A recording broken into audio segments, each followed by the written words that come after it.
பார்க்க போகிறது பார்ட் 2. அந்த அன்பாக்சிங் பண்ணோம்ல அதே பொருள் தான் இது. Reusable kitchen towels. இந்த டவல்ஸ் வந்து 20 இருக்கும்.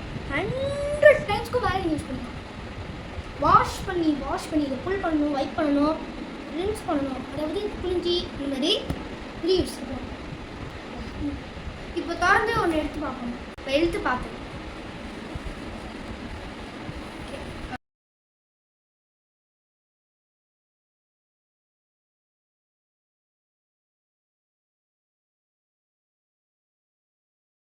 இவ்வளோ அழுக்காக இருக்குது. என் அம்மா இவ்வளோ அழகாக துடைச்சிருக்காங்க. அதே மாதிரி இருந்ததை தண்ணி மட்டும் லைட்டாக ஸ்ப்ரே பண்ணிட்டு துடைக்கணும். இதை மட்டும் பார்த்தீங்கன்னா வாந்தி எடுத்துருவீங்க. டவலை 100 டைம்ஸ்க்கு மேலே யூஸ் பண்ணலாம். சூப்பர் ப்ராடக்ட்டில் கைஸ். இங்கே ரொம்ப அழுக்காக இருக்குது. என் அம்மா எப்படி துடைக்கிறாங்க பாருங்க. இந்த ப்ராடக்ட் உண்மையிலே யூஸ்ஃபுல்.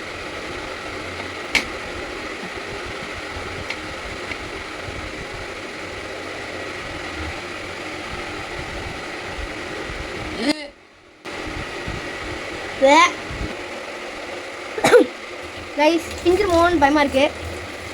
டவல் சொல்கிறாங்க, பட் ஆனால் பார்க்க டிஷ்யூ பேப்பர் மாதிரி இருக்குது. உங்களுக்கு டச் பண்ணி பார்த்தா தான் புரியும். இதுக்கு நம்ம போன பாட்டில் நம்ம ட்ரை பண்ண ஸ்க்ரப்பரே பரவாயில்ல போல கைஸ். டவல் வேஸ்ட் தான்.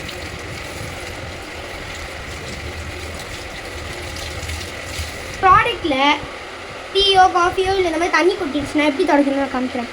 இது எப்படி வச்சு நல்லா இப்படி வைப் பண்ணணும். அழுக்கெல்லாம் அப்படியே போயிடுது கைஸ். இல்லைங்க ப்ளீஸ்.